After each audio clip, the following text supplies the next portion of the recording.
시청자 여러분 안녕하십니까? 출발 성공 투자 박민영입니다.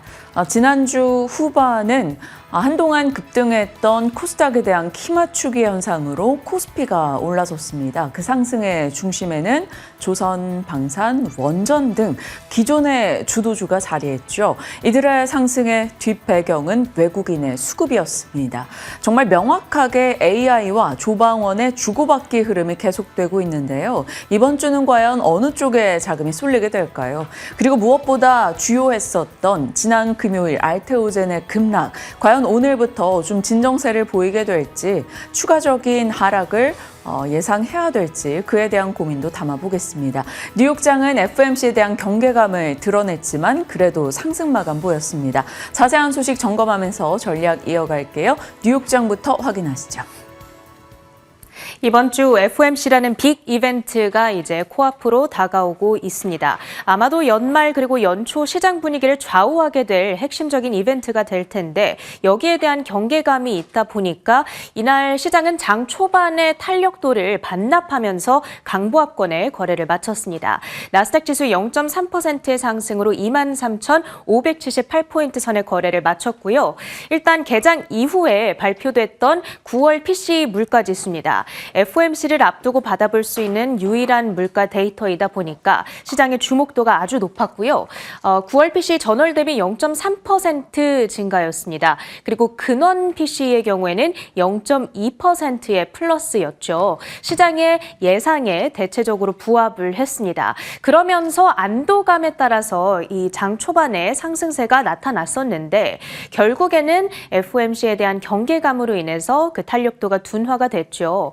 이번에는 분기마다 한 번씩 발표되는 Summary of Economic Projections이죠. SEP라고 하는 경제전망 요약이 나오고요. 거기 안에 연준의 점도표가 함께 발표되게 됩니다. 사실 이번 12월 FOMC에서 금리를 한 번 내려줄 거다. 여기에 대한 시장의 자신감은 굉장히 강한데요. 이제 문제는 내년이 어찌 될 것인가라는 부분인 거죠. 대부분의 IB들이 그래도 두 번은 더 추가로 내려줄 거다라는 어떤 전제하에 내년도 목표치를 지금 업데이트하고 있거든요.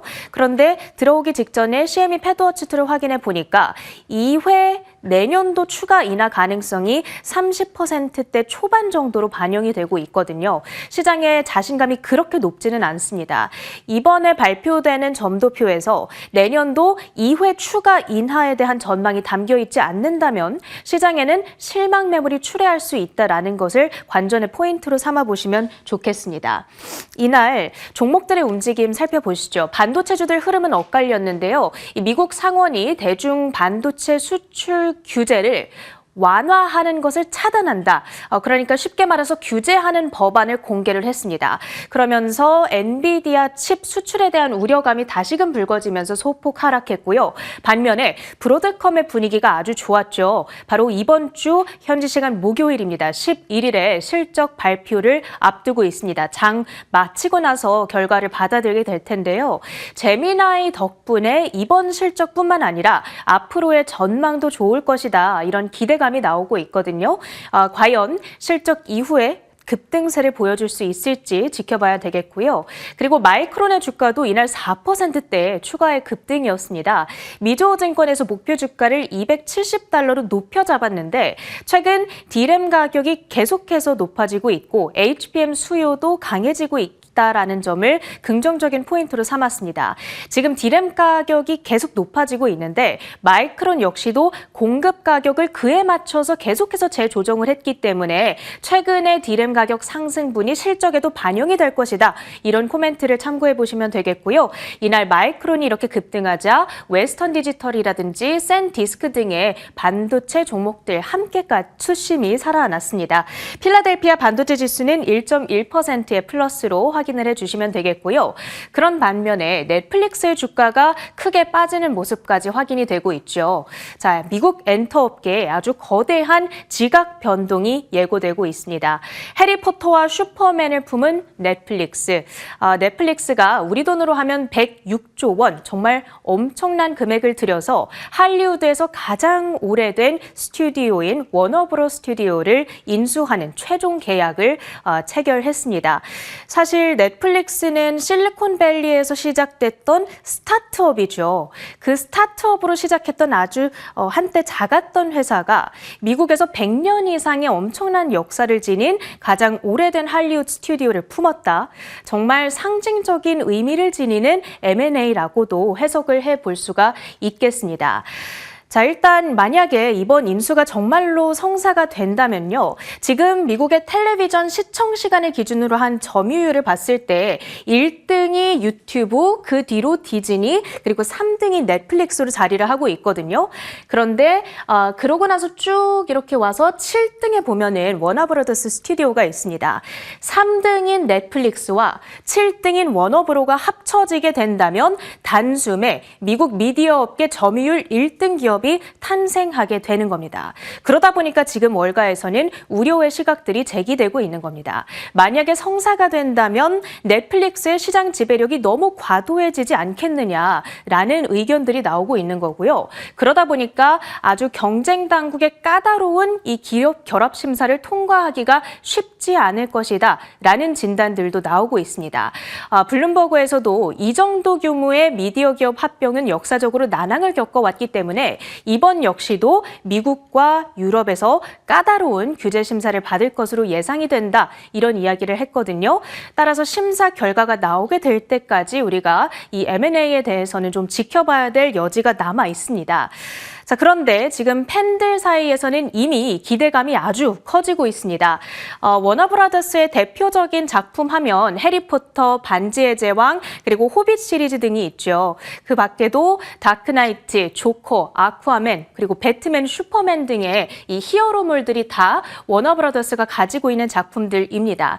만약에 M&A가 성사가 된다면 지금 이 오른쪽에 보이는 이미지처럼 반지의 제왕과 K-팝 데몬 헌터스 넷플릭스의 또 대표 작품이죠. 이 세계관이 대통합된 새로운 작품이 나타나게 될까요? 제가 방송 들어오기 직전에 챗 GPT에 급하게 시킨 이미지라서 퀄리티가 그렇게 좋지는 않습니다만 이 세계관 대통합에 대한 기대감도 현재 시장에서는 나오고 있는 상황이죠. 자, 이렇게 M&A가 활기를 띠고 있는 요즘입니다. 트럼프 행정부는 M&A, IPO, 기업들에 있어서 아주 친화적인 정책을 추진하는 스탠스이다 보니까 M&A의 실제 발표 건수 자체가 최근 몇 분기 동안 꾸준히 우상향 추세를 그리고 있거든요.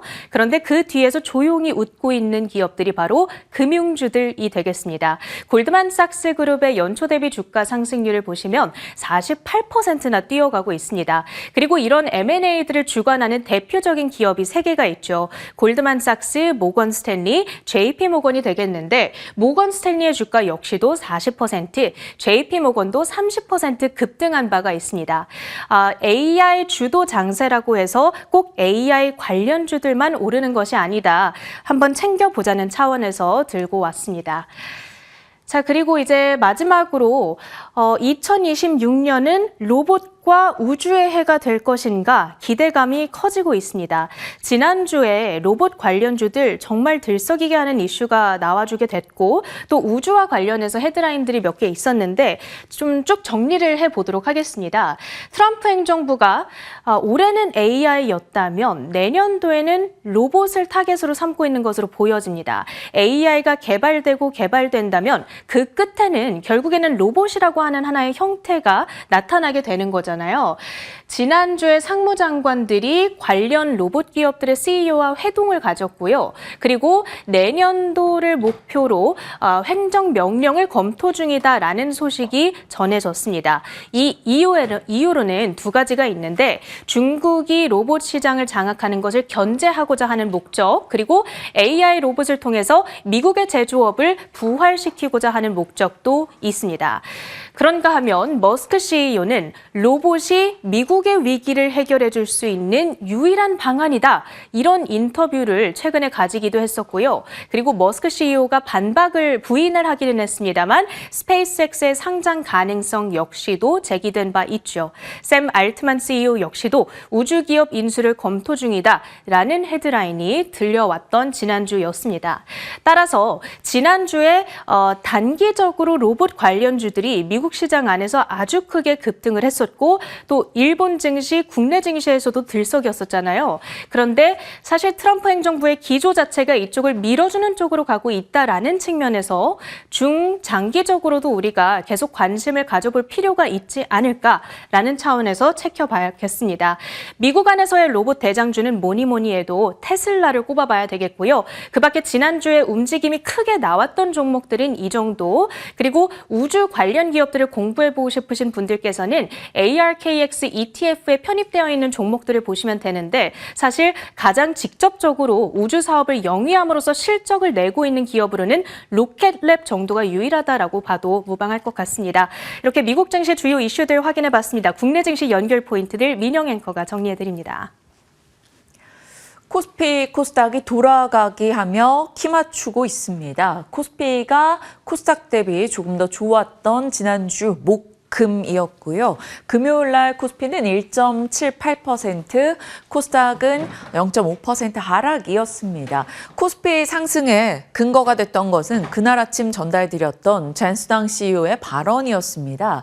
AI 성장을 위해서 에너지 규제 완화 그리고 원전 확대가 필수적이다라는 내용이었었고요. 데이터 센터 옆에 SMR을 설치해서 자체 공급 시대가 다가올 것으로 기대한다는 내용이었죠.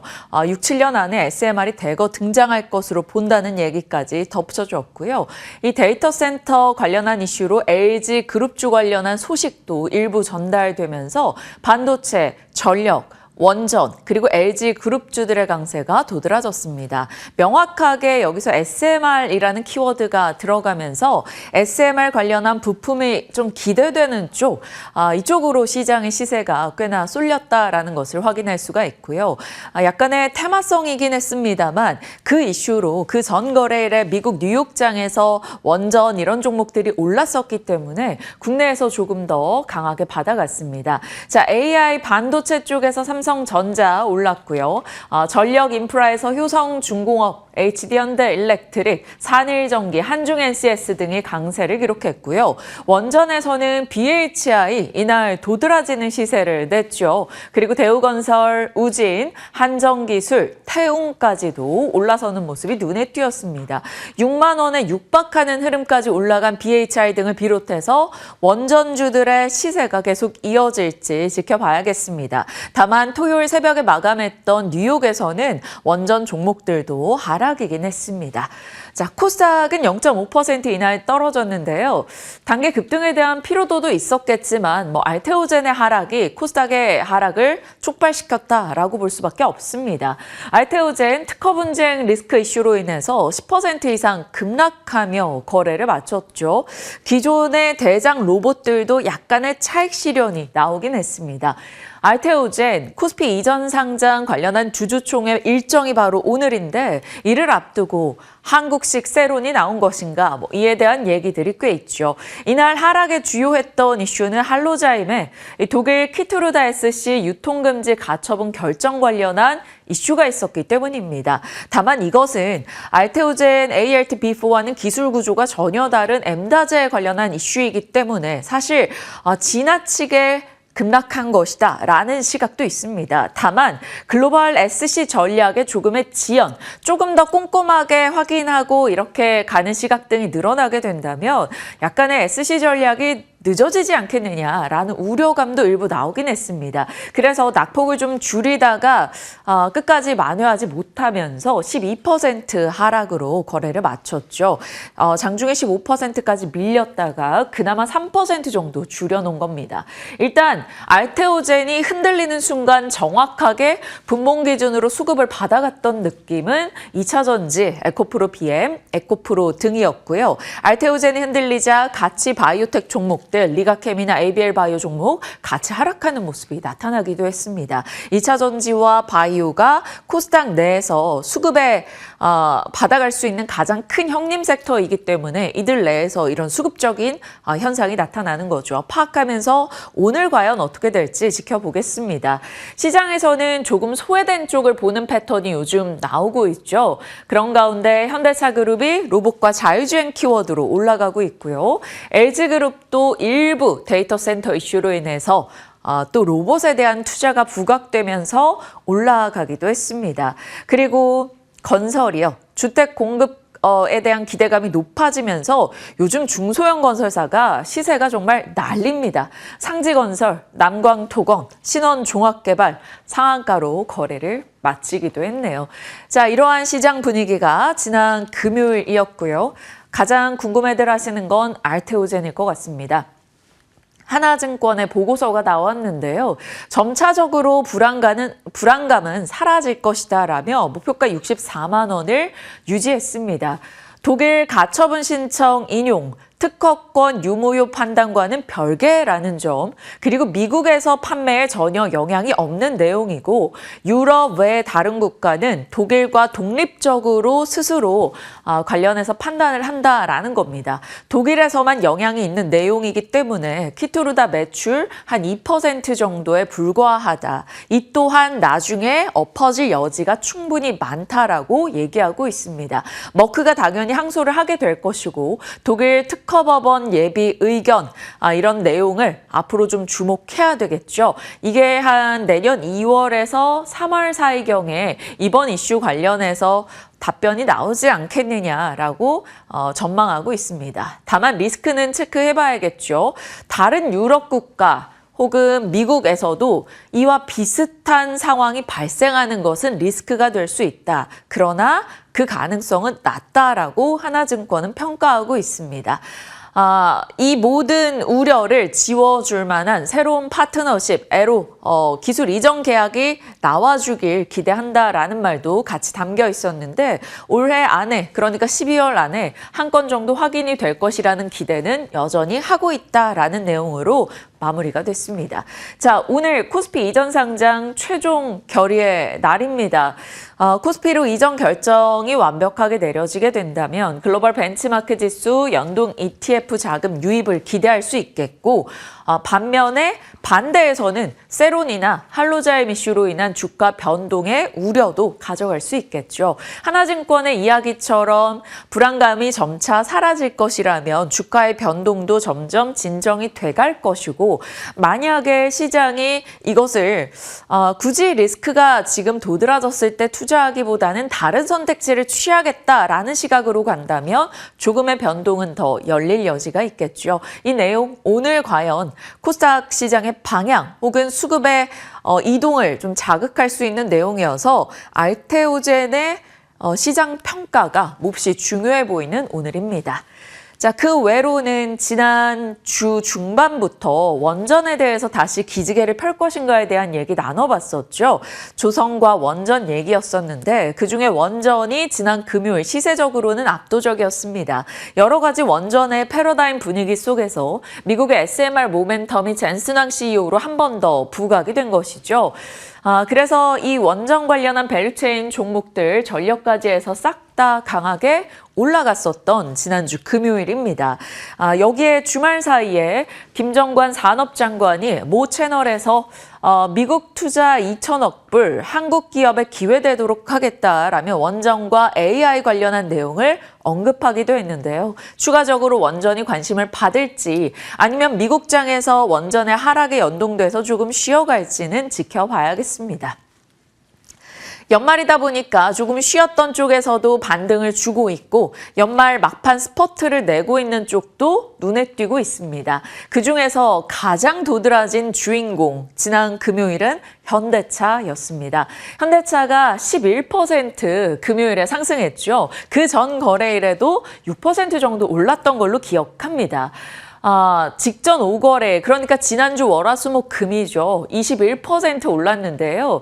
올해 1분기부터 해서 계속 된 상승을 다 체크해도 48%입니다. 그러니까 지난주 거 빼고 본다면 올해 내내 오른 것만큼을 지난주에 올랐다라고 볼 수 있는 거겠죠. 자, 그러면 이 시점에서 왜 현대차가 거래량이 강하게 실리며 신고가를 돌파하게 됐을까요? 그동안 현대차는 25만 원과 30만 원 사이에 오랫동안 갇혀 있었던 종목입니다. 그런데 30만 원을 돌파하며 31만 원 위로 올라갔죠. 자, PBR 0.5배. 저평가라는 타이틀. 지금 시장은 소외주로 관심을 두고 있는 상황이죠. 그리고 올해 3분기까지 상승률 고작 1%, 수급의 빈집이었습니다. 연말이다 보니까 이런 수급적으로 빈집 플레이를 하고자 하는 시각 등도 늘어나고 있죠. 대미관세 악재가 소멸했습니다. 이것은 투자 심리 개선으로 볼 수 있고요. 중요한 것은 여기까지는 우리가 모르던 내용이 아니었습니다. 그런데 최근 들어서 지난주 부각받은 것은 당연히 로봇의 가치가 재평가되기 시작했다라는 것이죠. 12월 5일 말씀드린 대로 보스턴 다이내믹스의 가치가 현대차 그룹에 반영되기 시작했습니다. 엔비디아와 로봇 관련 혹은 자율주행은 웨이모 등과 협업을 한다. 재평가의 계기가 됐죠. 재평가의 계기가 된 이후부터는 호재를 반영하는 습성이 있습니다. 그래서 북미 하이브리드 점유율이 올라간 점, 연말이네 배당, 고배당이지 라는 이런 매력까지 확인이 됐죠. 그래서 호재 반영까지 저평가, 수급 빈집, 투자 심리 개선, 재평가, 호재의 반영 이렇게 순차적으로 이루어지면서 현대차가 정말 지겨웠던 이 흐름을 뚫고 외국인의 수급과 함께 올라서는 모습이 나타나고 있습니다. 현대차를 다시 보게 만드는 계기가 된 것은 앞서 말씀드린 대로 보스턴 다이내믹스가 되겠습니다. 지금 현대차 관련해서 볼 수 있는 여러 사업 분야들인데요. 하이브리드, 코리아 FT, 자동차 쪽은 여러 자동차 부품사 혹은 코오롱 모빌리티 그룹들, 그리고 자율주행 이슈, AI와 로봇 등이 있을 겁니다. 그중에서 로봇이요. 로봇은 정말 마르고 닳도록 모든 모멘텀을 말씀을 드렸던 것 같은데 로봇은 계절성을 띠고 있습니다. 통상적으로 연말 연초에 유독 좀 강하긴 하죠.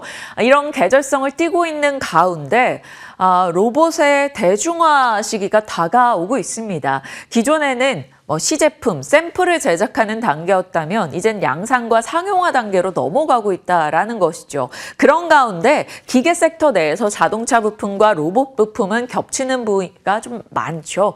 그래서 현대차 밸류체인 로봇주들이 따로 떼어져서 조금 더 시장에 관심을 받고 있습니다.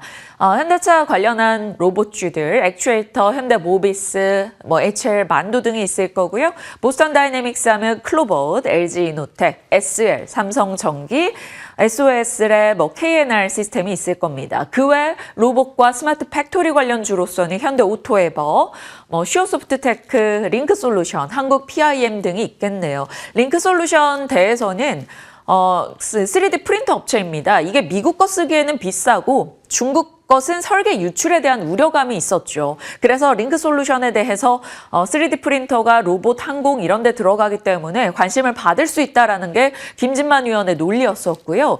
단기적으로 굉장히 강한 시세를 냈고 지난 금요일 개장 직전에 조금 이제 이익 실현을 하자 쪽으로 의견을 줬던 바가 있습니다. 당일 일단 12%의 하락이 나오긴 했기 때문에 김진만 위원의 전략은 유효했다라고 볼 수 있겠네요. 그리고 그날 같이 나왔던 SK증권의 조성우 부장은 현대차, 기아를 명확하게 관심 가질 때다라고 이야기를 했었는데 참 좋은 반영이 된 것 같습니다. 그 밖에 감속기와 구동부품, SPG, SBB테크, 삼연, DIC, 우림 PTS 등도 관련해서 로봇주로 볼 수가 있겠죠. 자, 제가 명확하게 현대차 밸류체인이라고 구분하지 않은 것은 아직 가능성의 기업들이 같이 들어가 있기 때문입니다. 그래서 관련주로 체크해 주시길 바랍니다. 자, 한라캐스트 같은 경우도 요즘 분위기 굉장히 좋아요. 그런데 테슬라 옵티머스 관련해서 공급 밸류체인에 들어가는 종목이어서 같은 로봇 이슈였기 때문에 좀 넣어봤습니다. 로봇에 대한 이야기 오늘 개별적으로 잠시 후 좀 더 자세히 브리핑하겠습니다. 자, 첫 번째 연말 스퍼트가 이제 현대차 그룹에 대한 얘기였다면 두 번째는 앞서 그 로봇 밸류체인에도 들어가는 삼성전기와 LG 이노텍입니다. 요즘 들어서 소외주로 옹기 확산 종목들이 늘어나고 있다는 거 자주 말씀을 드리죠. 지난주에 언급드렸던 게 바로 현대차와 현대오토에버였고요. 페노션과 셀트리온도 마찬가지입니다. 그런데 LG 이노텍과 삼성전기도 그렇죠. 1분기부터 3분기까지 오른 것 대비 4분기에 올라선 폭이 훨씬 압도적으로 많았다라는 겁니다. 이들은 미국 정부의 로봇 산업 육성에 대한 기대, 삼성, LG그룹의 로봇에 대한 적극적인 투자, 여기에 아이폰 시리즈의 판매 호조 이슈까지 맞물렸죠. 그래서 이 두 기업 모두 다 실적 컨센서스가 빠르게 상향 조정되고 있습니다. 기판, 카메라, MLCC, 물론 MLCC는 삼성전기의 모멘텀이 되겠죠. 수급적으로 한번 볼까요? 삼성전기의 수급을 보시면 기관과 외국인의 매수세가 눈에 띄고 있습니다. 그런데 최근 들어서 외국인의 매수 강도가 조금씩 약화됐었던 삼성전기였었는데 어제 이제 외국인의 매수세가 금요일에 유입이 됐고요. 기관 측에서는 이날 매도 대응을 보였습니다. 자, LG이노텍 다시 보여주시죠. 기관의 수급이 조금 더 좋았었던 LG이노텍인데 기관 사모펀드나 연기금 측의 매수세가 조금 더 눈에 띄었던 이 종목입니다. 상대적으로 삼성전기와 LG이노텍 다른 종목들 대비 무겁게 느껴졌던 이들 종목까지도 소외로의 온기 속에 올라가고 있는데 언제나 뭐 약간 짜장면이냐 짬뽕이냐처럼 삼성전기냐 LG이노텍이냐 이런 질문들이 많이 나오는데 오늘 또 그 식상한 질문 잠시 후에 전달해 보도록 하겠습니다. 자, 그리고 셀트리온 얘기가 살짝 있어서요. 요거 여기서 정리하고 가려고 넣어봤습니다. 단독 주이긴 합니다만 150조 국민성장펀드 운용전략위원회 사령탑에 미래에셋그룹의 박현주 회장과 셀트리온그룹의 서정진 회장이 내정됐다. 이런 뉴스가 나오고 있으니까요. 참고해 주시길 바랍니다. 자, 짬뽕이냐 짜장면이냐 삼성전기 LG이노텍 이상으로 많이 질문하게 되는 게 바로 네이버냐 카카오냐 이겠죠. 소외로의 온기를 바라봤을 때 네카오도 좀 볼만하다라는 게 하나증권의 시각입니다. 왜냐하면 내년도 AI 에이전트 엄청난 격변의 시기가 다가오고 있다라고 보는 거죠. 2022년 11월에 오픈 AI의 챗 GPT 나오면서 생성형 AI 시대가 열렸고 올해 11월에 구글 제미나이 3.0으로 인해서 이 시기에 강대한 경쟁자가 출현했다라는 것을 한 번 더 확인을 받았다라는 거죠. 제미나이의 트래픽이 폭발적으로 증가하면서 알파벳 주가가 뛰었고 소프트뱅크는 오픈 AI 진영에서 주가가 내렸죠. 오픈 AI 회사 내부에서도 코드 레드를 발동시키면서 제미나이에 대한 경계감을 명확하게 드러냈습니다. 이들의 경쟁 속에서 이제는 AI를 접목시킨 대중에게 다가가는 서비스 경쟁이 치열하게 될 것이고 국내에서 그런 서비스 경쟁을 할 수 있는 기업들 결국 네이버, 카카오, 쿠팡 등이라는 겁니다. 그 측면에서 소외되어 있는 이들 종목 내년에 볼만하다라는 의견이었고요. 네이버 목표가는 35만 원 정도를 제시하고 있습니다. 카카오는 7만 5천 원. 소외로 관심이 이동하게 된다면 역시나 이쪽도 관심을 받게 되는 순간이 올지 아니면 뭐 네이버, 카카오 주주는 보살이다라는 얘기가 나올 만큼 또다시 인내심을 테스트받는 시기일지는 지켜봐야겠습니다. 자, 11월 7, 8일 경이었죠. 그때부터 이제 다카이치 총리의 대만 유사시, 일본 유사시 발언이 있었고 한 달 동안 지금 중국과 일본의 갈등이 격화되고 있습니다. 일전에 전달드린 데가 여기까지였었죠. 하마사키 아유미의 텅 빈 공연장 무관중 공연 이슈요. 그리고 나서 일본의 반도체 소재 수출 통제 정황이 포착이 됐다라는 측면의 이야기를 하며 반도체 소재주들에 대한 체크를 했었고요. 중국 히토류 수출 통제로 무역 보복 가능성이 있다라고 말씀을 드렸었는데 일본 언론에서 이런 얘기가 나왔습니다. 중국이 일본으로의 히토류 수출 허가를 일부러 지연시키고 있다라는 것이죠. 일정 부분 눈에 띄지 않게 히토류를 가지고 무역 보복을 한다라는 것입니다. 그래서 일본 측에서도 제3국의 우회 수출에 반덤핑 관세를 논의 중이다. 그러니까 중국을 겨냥한 대응을 또 하는 것이죠. 중국과 일본의 갈등이 계속 격화되고 있습니다. 그리고 크게 알려지고 있진 않습니다만 작은 군사적인 충돌 경계감도 꾸준하게 중국과 일본 사이에서 나오고 있습니다. 관광, 수산물, 문화, 무역, 경제 보복 순으로 이어지면서 아직까지 격화되고 있는 중일 갈등이고요. 그러면 한국이 이 가운데서 누려볼 수 있는 틈새 시장은 인바운드 관련주, 그리고 반도체 소재주, 히토류 쪽이 될 것 같습니다. 물론 우리가 히토류에서 파이를 차지하고 있는 것은 거의 없습니다만 약간의 트레이딩 관점으로 보시면 될 것 같고요. 반도체 소재에 대해서는 저희 체크해 봤었죠. 포토레지스트 그리고 그 원재료들 아니면 블랭크 마스크 쪽이요.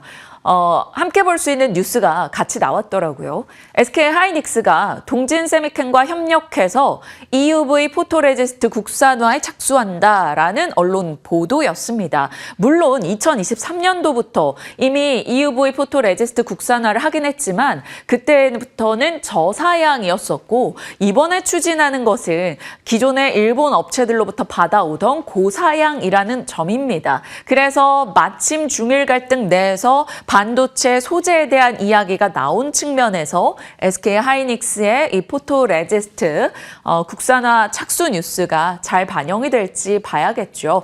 동진 세미캠과 협력한다고 했으니까 동진 세미캠 그리고 반도체는 SK 하이닉스가 되겠네요. 노란불이 이동해야 될 것 같습니다. 자, 그리고 포토레지스트용 재료로 봤을 때는 이런 기업들이 있을 텐데 이 중에서는 지난번 시세에서는 가장 뜨겁게 움직였던 게 삼양 NC캠이었기 때문에 삼양 NC캠을 일단은 시세 대장으로 놓고 보시면 될 것 같아요. 삼양 NC캠, 동진 세미캠, SK 하이닉스 이렇게 이들의 협업이 잘 이루어지게 될지 그 결과가 트레이딩 정도로 끝날지 아니면 시세 반영이 장기적으로 이루어질지는 지켜봐야 될 것 같습니다. 반도체 소재에 대한 이야기였고요. 미국 테마 상위입니다. 항공이나 리츠 데이터 센터 관련주들 올랐고요. 의류, 그리고 가정용품 소매점에서는 울타뷰티 주가가 거의 이 테마 상승을 주도했다라고 볼 수 있습니다. 금요일 날 뉴욕장 끝나고 울타뷰티 실적 나왔잖아요. 꽤 좋은 내용이었었기 때문에 주가가 10% 이상 급등하면서 이 테마 자체를 좀 이끌어갔고요. 그 밖에는 마이크론과 인텔 등의 주가 좋았고 요즘에 통신 장비가 미국 내에서 꽤 자주 상승권에 올라가고 있습니다. 자, 1위권부터 7위권 정도 여기서 봤을 때는 울타뷰티에서 화장품 정도 기억할 수 있고요. 데이터 센터에 대한 관심은 여전히 있고 마이크론은 미주오에서 목표가를 올린 영향이겠죠. 반대로 지난 금요일에 급등했던 쪽에서는 아무래도 옵션 수급 관련한 이슈가 좀 있었기 때문에 오히려 하락하는 모습이 있었어요. 양자나 우라늄, 원자력, 전기차, UAM 관련한 테마 등은 떨어진 채 거래를 마쳤습니다. 자, 그럼 이 내용이 뉴욕장에 어떻게 반영이 됐을까요? 전체적으로 시세는 무난했습니다. 강보합권 정도. FOMC에 대한 경계감이 있었죠. 그리고 비트코인의 하락도 부담스러웠었고 테마주가 떨어졌습니다. FOMC에서 내년도 금리 인하 경로가 어떻게 될지 그 속도 여부가 굉장히 중요할 것 같습니다. 테마주 전반이 하락하면서 시장에 뭔가 자극적인 내용은 없었고요. 미국 상원에서 중국 반도체 수출 규제 법안을 발의하면서 엔비디아는 떨어졌습니다만 미주오 덕분에 마이크론은 올라섰습니다. AI 소프트웨어 종목들 중에서는 어도비나 세일즈포스의 흐름이 좋았고 어도비는 이번 주에 실적도 예정돼 있습니다. 팀 구글이 올라섰어요. 브로드컴 실적을 앞뒀기 때문에요. 브로드컴 실적이 이번 주 중반에 후반에 발표가 되는데요. 여기서 제미나이 효과로 인해서 다른 ASIC 반도체 관련한 수주를 따낼 수 있지 않을까라는 기대감 등도 꽤 나오고 있습니다. 이것이 반영되며 뉴욕장에 이런 시세가 있었다 정도이네요. 그러면 우리가 떼볼 수 있는 것은 울타뷰티, 그리고 브로드컴, 그러면 삼성전자 체크를 할 수가 있겠죠. 이 정도만 확인하겠습니다. 분위기 파악하러 넘어가 보시죠. 자, FOMC와 BOJ에 대한 경계감은 자리하고 있습니다. FOMC는 금리 인상 경로, 환율에 대한 불안감을 가져올 수 있겠죠. BOJ도 12월에 자리하고 있는데요. 엔캐리 청산에 대한 우려가 과거보다 크지 않다라는 시각이 많긴 합니다만 도이체방크에서는 전 세계 엔캐리 트레이드 투자 규모가 20조 달러, 금액이 어마어마합니다. 2경 9천조 정도 되거든요. 그러다 보니까 이것이 비트코인, 부동산 혹은 빅테크 이런 쪽에 투자가 되어 있기 때문에 언제나 우리가 엔캐리 청산에 대한 얘기가 나올 때 한 번씩 움찔하게 되는 이유일 겁니다. BOJ의 이벤트도 우리는 잘 체크해봐야 되겠고요. 이것이 약간의 경계감을 갖게 만드는 요소라면 역대급 코스닥 부양책이 가동될 수 있다는 기대는 또 한켠에 자리하고 있습니다. AI 키워드, 삼성이나 SK나 명확합니다. AI에 대한 투자는요. 삼성전자는 이번 주 브로드컴 실적 등을 체크해야 되고요. 파운드리 4나노 공정 수율이 많이 올라가고 있다라는 얘기가 있어서 두루두루 삼성전자에 대해 좀 나아지는 뉴스들이 많이 나오네요. 최근 2주 사이에 SK하이닉스는 지수 대비 아웃퍼폼하지 못했습니다만 삼성전자는 지수를 웃도는 흐름이었죠. 계속 이 시세가 이어질지 아니면 하이닉스의 또 따라가기 흐름이 나타날지 보겠습니다. 시장에 지속된 관심권역에 들어가 있는 건 로봇입니다. 연말 연초성, 계절성의 특성을 갖고 있기도 하고요.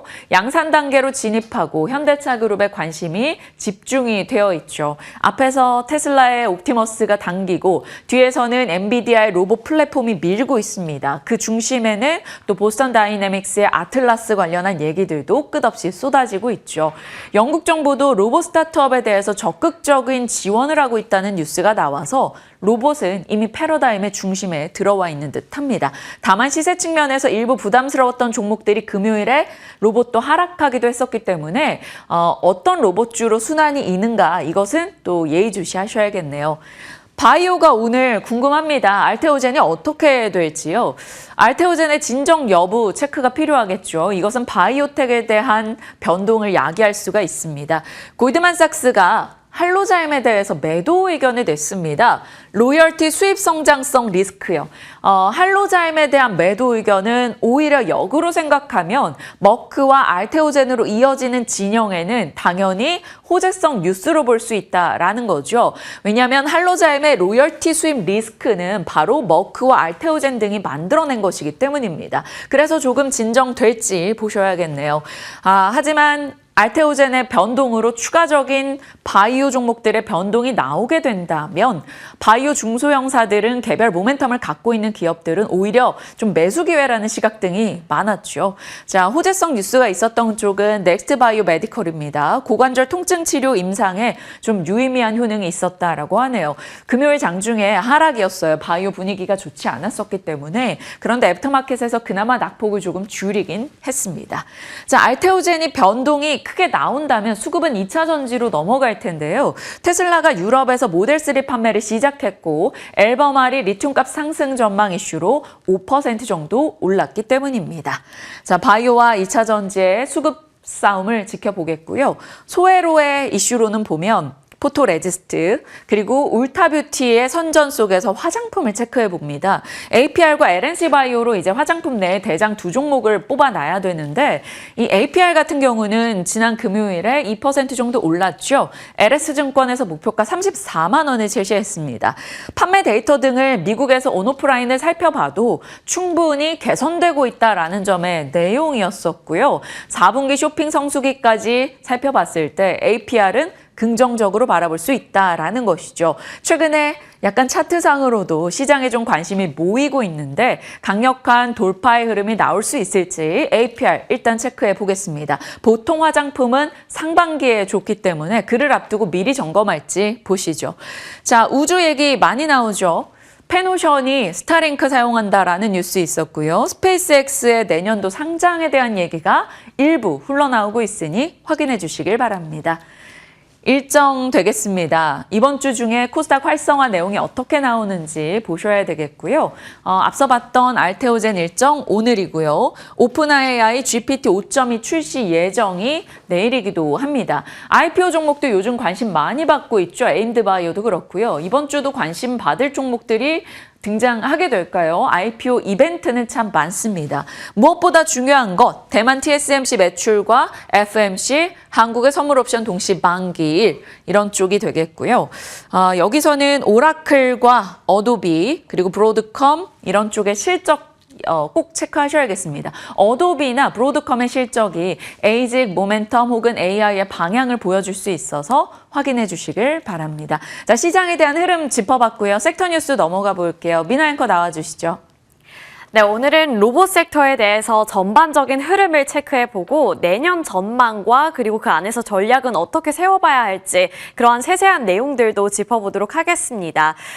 이제 올 한 해를 살펴보면 이제 로봇 섹터가 질주를 했죠. 그리고 최근 들어서는 연계금도 지갑을 열고 있는데 그 돈이 로봇 쪽으로 가고 있다라는 보도 내용도 확인해 볼 수가 있었습니다. 12월 지난 첫 주 5거래일 동안 코스닥에서 대규모 순매수세를 이어갔는데 연기금은 800억 원 이상 순매수했다고 하고요. 그리고 11월 이후의 순매수 규모는 1000억 원을 돌파했다는 점도 눈에 띄고 있습니다. 그리고 그러한 돈은 바이오와 로봇주로 집중이 됐는데 로봇주 내에서는 로보티즈와 레인보우 로보틱스를 집중적으로 매수한 흔적까지 남은 상황입니다. 수익률 확인해 보시죠. 로봇이 움직일 때는 웅치킨 하고 움직이기도 하죠. 그래서 세상에서 가장 맛있고 기분을 좋게 해주는 치킨은 웅치킨, 로봇이 되지 않을까 싶습니다. 그리고 수익률, 상승률을 확인해 보시면 그 맥락이 이해가 될 텐데요. 로보티즈 같은 경우에는 올 한 해 동안 11월 20일을 기준으로 살펴봤을 때 거의 800% 가까이 되는 상승률을 나타내고 있고요. 그리고 원익홀딩스 같은 경우에도 766%의 강세를 나타내고 있습니다. 클로봇도 315%를 넘기는 상승률이 나오고 있고요. 로보티즈와 쌍두마차처럼 달렸었던 하이젠 R&M 같은 경우에도 265%의 강세를 나타내면서 올 한 해 동안에 정말 이 로봇주들이 시장의 중심을 잡았구나, 이것을 숫자를 통해서 다시 한번 확인해 볼 수가 있는 대목입니다. 이제 연말인 만큼 많은 분들께서 모임도 만들고 계실 것 같고 한 해 동안 고생 많으셨다, 이런 인사도 나눌 것 같습니다. 그리고 한 해 동안 로봇주들도 쉴 새 없이 달려왔기 때문에 제목도 이렇게 한 해 동안 고생 많으셨습니다 라고 달아봤는데요. 2025년 국내 이 로봇 시가총액 합계를 살펴봤더니 113%나 증가했다고 합니다. 그리고 올 한 해를 요약을 해본다면 이렇게 로봇 섹터가 주목을 받았고 시장의 주름을 잡았던 한 해였다, 이렇게 요약해 볼 수 있을 것 같은데 한 해 동안 정말 이 로보틱스와 관련된 이슈가 끊임없이 나왔고요. 그 안에서 파생되는 쪽으로까지 수급이 옮겨보는 양상이 나타나기도 했습니다. 복기를 해본다면 지난 4월 테슬라에서 옵티머스 파일럿 생산 라인을 설치하겠다라는 소식을 전한 바 있었고, 그리고 올해 내에는 제조 라인에 투입을 하고 5년 내에 옵티머스를 대량 생산하겠다라고 언급을 하면서 이 로봇 섹터 업황에 대한 문을 다시 한번 활짝 열어주기도 했었고요.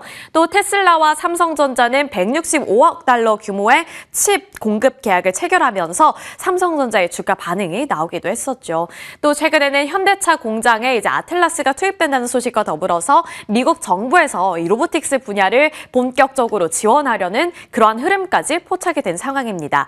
그리고 시장의 관점에서 살펴보신다면 국내 중소형 주도주의 절반 이상은 AI 관련주였다라는 요약까지 나오고 있는 상황인데요. 로봇과 의료 AI 쪽에서 다수 주도주들이 배출이 됐었고 대표적으로 로보티즈와 시어스 테크놀로지 같은 종목들이 거론이 되고 있습니다. 그 안에서 로보티즈 같은 경우에는 이제 거의 대장주 역할을 했다라고 말을 해도 무색할 정도로 최근에 시장 흐름이 굉장히 좋았었는데 테슬라와 오픈 AI 등 휴머노이드 개발 기업에 자체 개발한 액추에이터를 공급하고 있기 때문에 내년에 대한 기대감도 역시나 높아지고 있고요. 대규모 캐파 증설이 전망되고 있는 만큼 역시나 내년 어떻게 행보가 나타나게 될지도 여전히 지켜봐야 하는 대목이 되겠습니다. 자, 이제 내년 전망 살펴보도록 하겠습니다. 올해 잘 달려줬지만 내년에도 좀 잘 달려줬으면 좋겠다라는 생각이 들기도 하고, 사실 투자자의 입장에서 갖고 계신 분들은 더욱더 욕심이 날 테고 못 잡으신 분들이라면 포모 현상을 느끼고 계실 텐데요. 그렇기 때문에 내년에도 꼭 잘 가줘야만 하는 섹터이기도 합니다. 그런다면 나에게 기회가 또 생길 수도 있을 테니까요.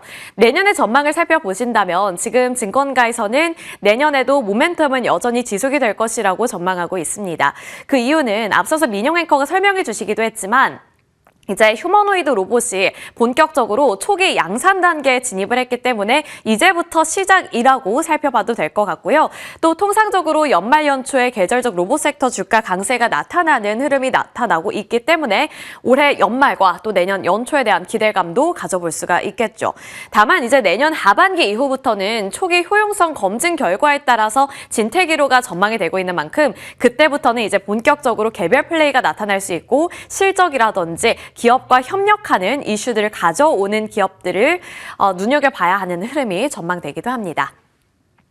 자, 이제 투자 전략과 세부 기준들을 좀 짚어보도록 할 텐데요. 대표 과제는 이제 범용 조작을 위한 손입니다. 그러니까 로봇 손이 정말 중요한 역할을 할 것으로 보이는 만큼 그 로봇 손을 공략하는 기업들을 담아보는 게 전략적으로 좀 더 유리할 것 같다라는 증권가의 코멘트 나오고 있는데요. 대표적인 종목으로는 로보티즈와 두산 로보틱스, 원익홀딩스 같은 종목들이 거론이 되고 있습니다. 그리고 이제 하드웨어를 떠나서 AI, 소프트웨어 쪽도 앞으로 각광을 많이 받을 것이라는 전망 나오고 있는데요. 대표적으로 이 로봇의 두뇌 역할을 해줄 수 있는 기업이 바로 제닉스 로보틱스가 되겠고, 클로봇 같은 경우에도 제어 시스템이라든지 두뇌 역할을 해줄 수 있는 기업으로 거론이 되고 있는 만큼 이런 종목들을 위주로 내년에도 살펴볼 필요가 있어 보입니다.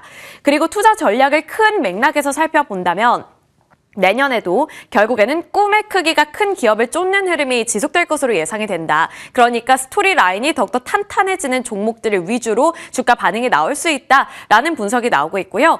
세부적인 기준을 마련한다면 기술 트렌드에 부합하는 기업, 저평가가 되어 있거나 리레이팅이 가능한 기업, 그리고 실질적으로 펀더멘털이 뒷받침이 되는 기업, 그러니까 결국에는 이제 실적이 어느 정도로 개선이 되고 있는지, 꼭 흑자가 아니더라도 적자폭이 줄어들면서 뭔가 개선되는 흐름이 나타나고 있는 기업들을 위주로 담아봐야 한다는 관점이 나오고 있습니다. 그리고 현실적인 기준도 제가 한번 따로 떼어내서 정리를 해봤는데요.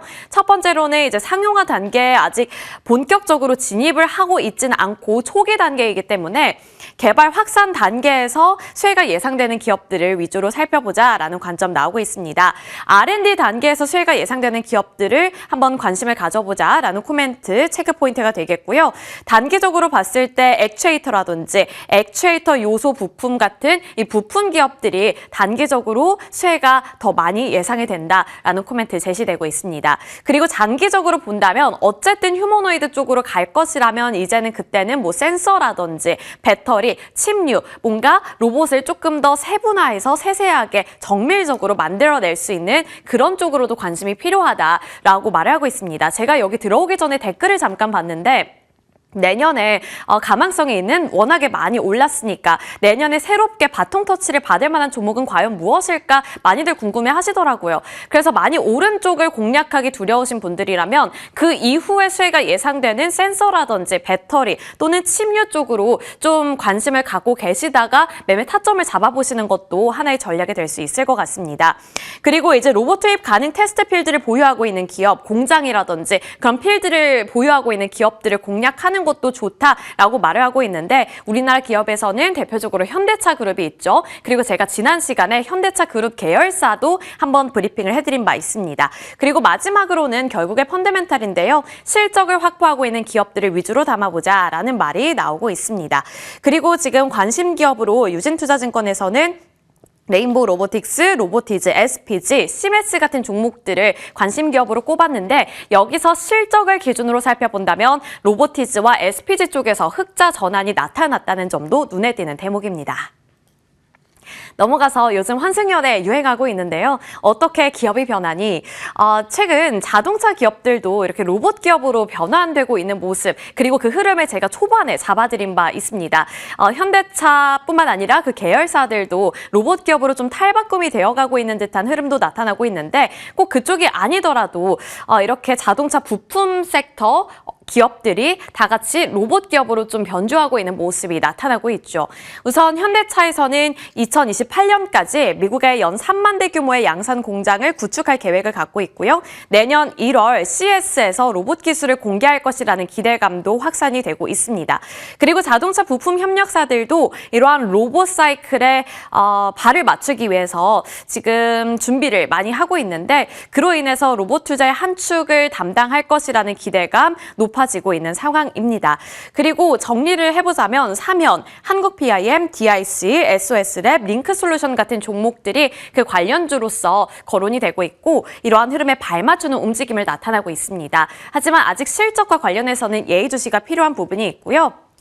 로봇용 감속기, 니치 부품 분야에서는 전문 로봇 부품 기업들과 협업할 가능성도 거론이 되고 있는 상황 속에서 SPG와 SBB테크가 함께 거론이 되고 있습니다. 그리고 그 안에서 실적을 기준으로 본다면 SPG가 아직은 조금 더 우위에 있는 상황입니다.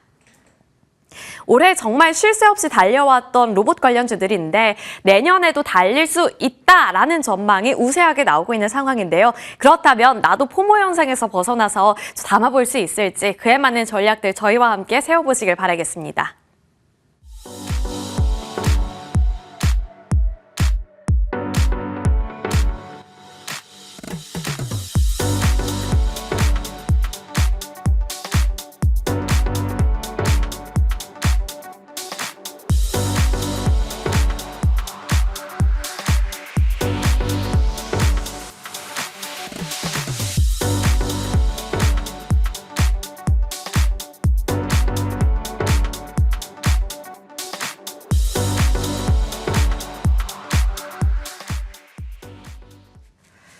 네, 12월 어떤 전략으로 임해야 될지 IBK 투자증권 함정남 차장님과 이야기 나눠보겠습니다. 차장님 어서 오세요.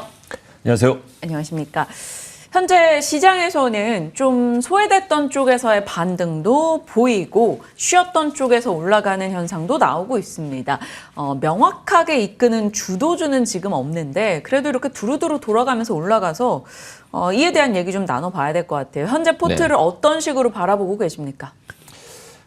시장이 지금 어떻다라고 느끼세요? 12월 시장이 어떤 것 같으세요? 나쁘진 않은데 어렵다?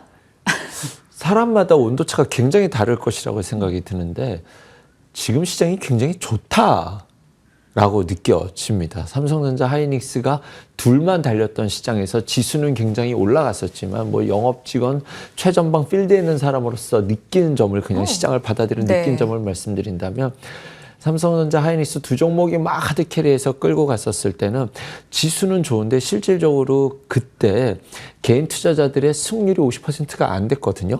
그러면 그 안에는 이기고 있는 40% 중에는 비자발적으로 장기 투자 삼성전자를 갖고 있는 분들도 제외한다라고 한다면 트레이딩 했었던 분들의 10월부터 11월까지의 성과는 굉장히 좋지 않았을 것인데 지금은 이 분위기가 확실히 반전되어 있는 상황이기 때문에 지금 시장을 어떻게 볼 것이 장도 재미없고 이런 장이 아니죠. 굉장히 다이나믹하고 아주 점점 더 재밌어지는 장으로 색깔이 바뀌고 있다. 그리고 최근에 그도 그럴 것이 상승 종목 수들이 많이 늘어나고 있고 여기저기 다양한 섹터에서 기회가 확산되고 있다라는 점에 우리는 여전히 초점을 맞춰야 되리라 생각이 듭니다. 네, 기회 확산에 초점을 맞춰서 그럼 각 섹터별로 이야기 좀 풀어가도록 하겠습니다.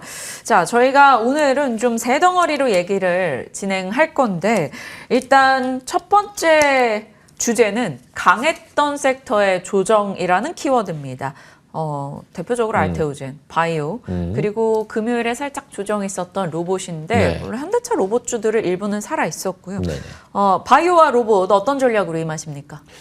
사실 금요일 직전까지 한 열흘 동안 전 섹터를 봤었던 저는 장이 빠질 것 같다가도 조금 좋아질 것 같으면 계속적으로 바이오가 치고 갔어서 우리들의 마음에 이제 대장 섹터는 바이오였다라고 계속 말씀을 드렸었고 실질적으로 뭐 거기에 기본적으로 시작점에는 ABL 바이오가 있었지만 그 전에도 계속적으로 바이오가 가려고 했었던 의지가 있었고 그 안에서 조금 과열 정도까지 느껴지는데 그러니까 이게 무슨 소리냐면 시총 상위에서만 움직이다가 시총 1000억대짜리까지도 이제 스펙트럼이 확 넓어졌다라는 뜻이거든요. 그래서 기회가 여기저기서 나오는데 일부 종목들 안에서는 조금 꾸역꾸역 버텨내고 있는 그런 느낌도 좀 있었어서 한번 쉬어가는 것도 나쁘지 않을 텐데 라는 생각은 들었지만 거기에 어떤 종목들은 이제 알테오젠이 그 명분이 되면서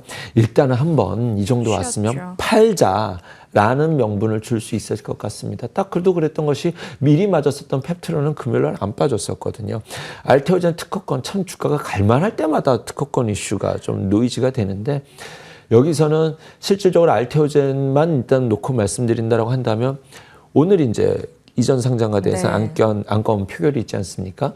이것을 일단은 호재냐 악재냐 이미 시장에서는 어느 정도 긍정적으로 반응을 보였었기 때문에 당장 호재가 악재가 돼서 이것을 듣고 일어날 것이다. 요거보다는 수급 자체가 한번 부러졌기 때문에 조금 관망하고 싶을 겁니다. 그런데 코스피로 이전된다라는 것은 시장에서 과거 사례를 봤었을 때 이전하는 시점에서는 안 좋았어요. 직전 전후에 변동이 있었죠. 예, 변동이 있었지만 일단은 이전한다라고 결정이 된다면 일단은 조심스럽게 좀 긍정적인 뷰로 봐야 되지 않을까. 여기서 알테오젠이 강력하게 주가에 반전을 줄 수 있다고 한다면 그것은 뭐 에로 하나 나온다고 한다면 우리가 지금 기대감을 갖고 있을 수 있는 기다리고 있을 수 있을 만한 그런 에로는 있지 않습니까? 물론 그것이 언제 나올지는 모르겠습니다만 그래서 지금 당장 필요한 것은 어떤 하방에 대한 브레이크가 확인하고 싶을 것이다 라는 생각이 들고 그 안에서 첫 번째로는 코스피 이전에 대한 결정이 내려지는 것은 거기에 브레이크를 걸 수 있는데 충분한 명분으로도 쓰여질 수 있지 않을까 생각이 듭니다.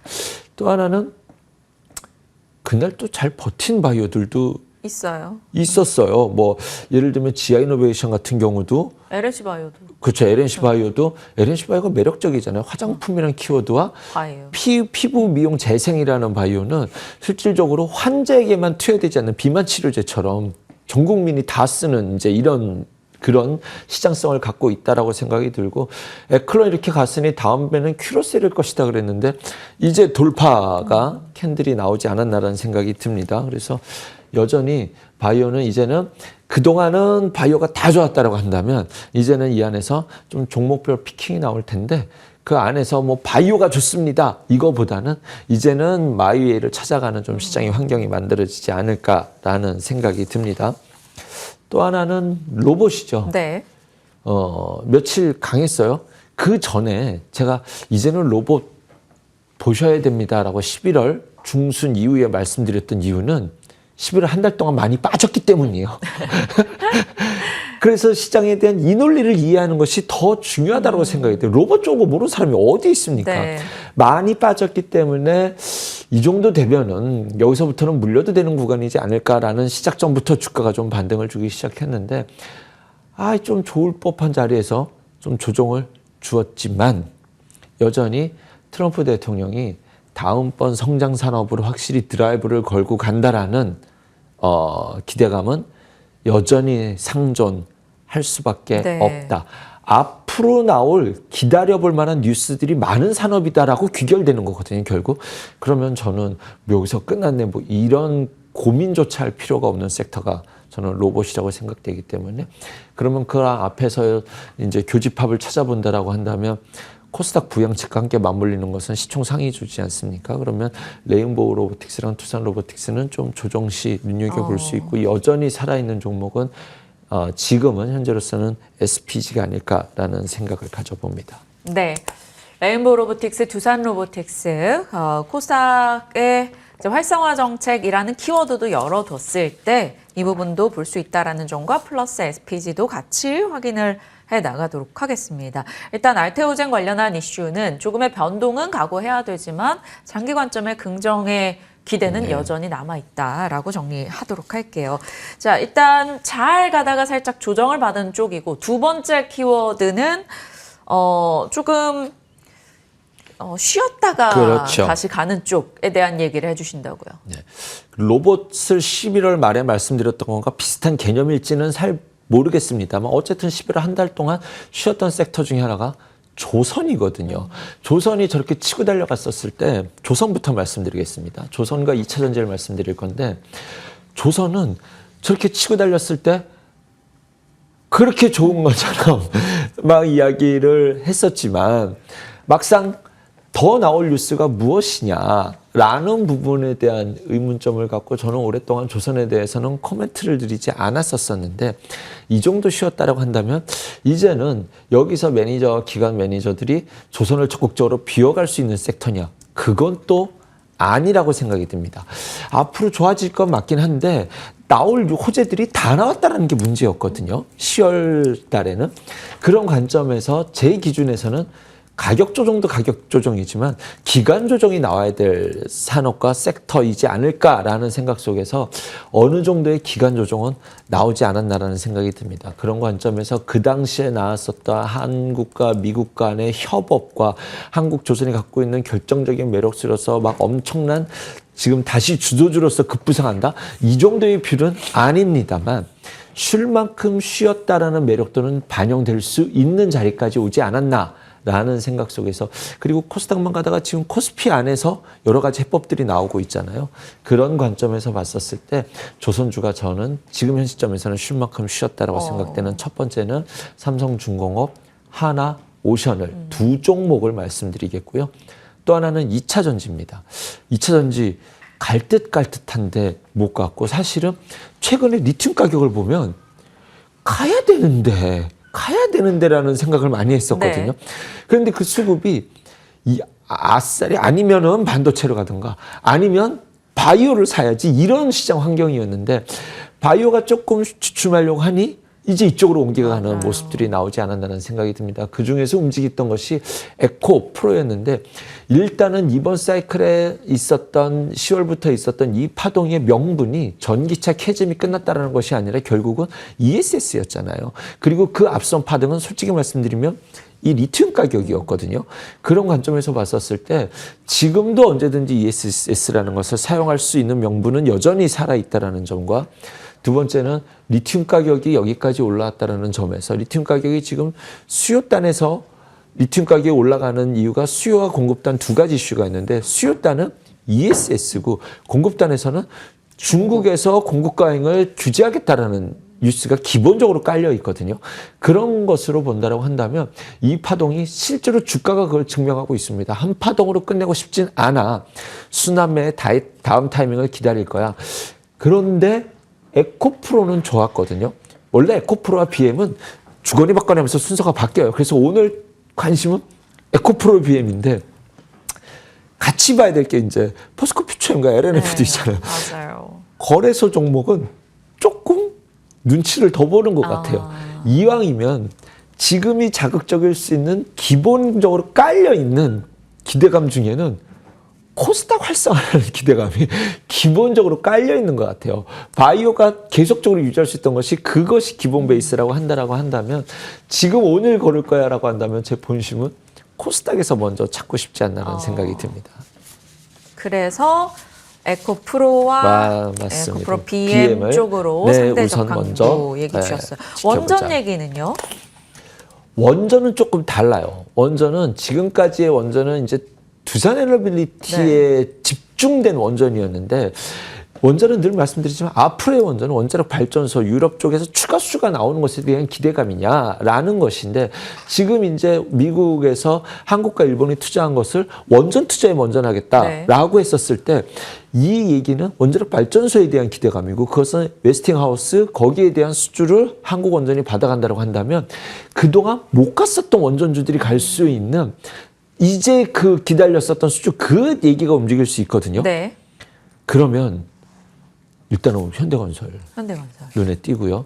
지금 출발하는 것이 우진이 눈에 띕니다. 우진이 갈 때 함께 볼 수 있는 것은 우진엔텍 그리고 뭐가 됐든지 함께 볼 수 있는 것은 언제나 한전기술. 근데 원전주들은 이제 순서의 차이거든요. 네. 그다음에 원전뿐만이 아니라 이제 뭐 해체까지도 함께 본다고 한다면 오르비트까지도 볼 수 있으니 지금 자막에 나가는 종목들은 이 직전까지 움직였었던 원전과는 다른 의미로 보셔야 됩니다. 과거에 이제 우리나라가 탈원전을 이제 다시 복귀하겠다. 라고 했었을 때 탈원전을 폐지하겠다라고 했었을 때 움직였었던 종목들의 군들이기 때문에 어찌 보면 여러분들이 상징적으로 기억했었던 그 원전 사이클이 지금 다시 올 수 네. 있다라는 것을 염두에 두시고 두산에너빌리티는 거기에서 자기 타이밍을 찾아갈 것인데 지금 이 자리에서 요즘은 대형주가 먼저 움직이지 않습니까? 현대건설 눈에 띕니다. 그리고 우진이 거기에 핵심적인 일을 하는 기업인데 우진이 출발하고 있다는 것은 이제는 이 사이클이 오고 있을지도 모르겠다. 뭐 여러분들 다 아시는 종목들, 뭐 우리 기술 G2파워도 많죠. 종목들은 이런 종목들은 지금은 좀 별개로 눈여겨볼 만한 섹터라고 생각이 듭니다. 네. 자, 프리마켓에서는 알테오젠 4% 정도 반등 출발하는 모습 확인이 되고 있고요. 올라가는 종목들 내에서 뭐 동진세미캠 이런 반도체 소재담 보이고요. 삼양 NC캠 앞서 포토레지스트 관련해서 재료사로 말씀을 드리기도 했었죠. 바이오 쪽에 개별 모멘텀 있었다라고 이야기 드렸던 넥스트 바이오메디컬도 상승세, 그리고 자동차, 조선 이런 일부 종목들 상승 흐름이 확인되고 있습니다. 자, 저희가 세 분야로 나눠가고 있는데 잘 가다 조정받은 쪽, 조정에서 순환매 관점으로 올라온 쪽, 그리고 완전 스퍼트를 최근에 강력하게 내고 있는 쪽이 마무리입니다. 현대차 그룹주 얘기해 주신다고요. 갑자기 호재가 이렇게 막 물밀듯이 나올 수 있는지, 그리고 현대오토모티브가 장중 상한가를 터치를 했었으니 뭐 이미 말할 것이 없다라고 생각이 듭니다. 자동차 정말 좋죠? 라고 하면 반쪽짜리 정답입니다. 그건 말이 안 되지. 그렇다면 기아는 왜 못 갔어요? 그렇죠? 이것을 찾아내는 것이 주말에 가장 고민이 컸는데, 결국은 그러면 보스턴 다이내믹스 지분이 현대차가 조금 더 많잖아. 이것으로 네. 귀결이 되거든요. 무슨 논리가 됐든 지금 그렇다고 한다면 너무 좋아서 기아차 팔고 현대차를 더 사야지, 매니저들이 이런 판단을 할 상황은 아니라고 생각이 듭니다. 결론은 기아차 답답할 필요가 없다. 상대적으로 덜 간 것처럼 느껴진다라고 해석하는 것이 맞지 않을까 생각이 듭니다. 그러면 논리적으로 봐서 제가 예전에 이 그룹 사라고 하셨을 때 이렇게 말씀드렸죠. 현대오토에버, 기아, 그리고 그 다음은 모비스, 글로비스인데 글로비스도 상당히 좀 매력적인 자리에 있지 않나라는 생각이 듭니다. 그래서 지금은 단기적으로 오른 것은 맞습니다. 단기적으로 오른 것은 맞아서 지금 적극적으로 이렇게 매수할 수 있기에는 조금 네. 부담된 영역까지 않지만, 조정을 준다면 언제든지 기회를 볼 수 있는 그런 시그널이 확실히 들었기 때문에 지금 현대차 그룹이 움직인다는 것으로 제가 느낀 것은 내년에 5천 트레이를 하려고 하는구나 라는 것이 느껴졌기 때문에 반쪽 날개로 가지 않고 양쪽 날개로 가는 전차 군단이 움직이려고 하는 것이 시장에서 판을 만들어가고 있구나라는 느낌 속에서 지금 여기서 기아차를 갖고 계신 분들 답답해하지 마시고, 단기적으로 현대차가 조금 올라와 보여서 신규 진입은 조금 부담스럽겠지만 네. 쉬어가는 타이밍에서는 다시 기회를 볼 수도 있지 않을까 생각이 듭니다. 네, 자동차 부품단도 지금 굉장히 좋은 흐름 프리마켓 기준으로 나타나고 있고요. 자동차에 대한 의견들 살펴주셨습니다. 자, 오늘 제일 이제 키워드로 보고 계시는 원픽은 뭘까요? 섹터가 됐든 종목이 됐든. 일단은 순환매 사이클가 있었을 때 눈여겨본 것이 2차 전지가 어떻게 움직일 것인가를, 왜냐하면 쉬었다가 출발하려고 했던 것이 에코프로였기 때문에 순환매 사이클에서 그냥 늘 순환매였으니까 2차 전지 조선이 어떻게 움직이는지를 보고 싶고요. 네. 오늘 제가 반도체 이야기를 안 했네요. 그러니까요. 반도체를 제가 보는 느낌이 어떤 느낌이냐면, 진짜 대장이 움직이기 전에 너희들 충분히 즐겨라 이런 느낌입니다. 그래서 반도체 소부장은 중장적인 관점에서 계속적으로 이럴 때 모아가는 것이 맞지 않나라는 뷰를 말씀드리겠습니다. 반도체 소부장 모아갈 수 있는 시기라는 점 마무리하면서 다음 시간에 자세히 듣도록 하겠습니다. IBK 투자증권 함정난 차장과 함께했습니다. 고맙습니다. 감사합니다.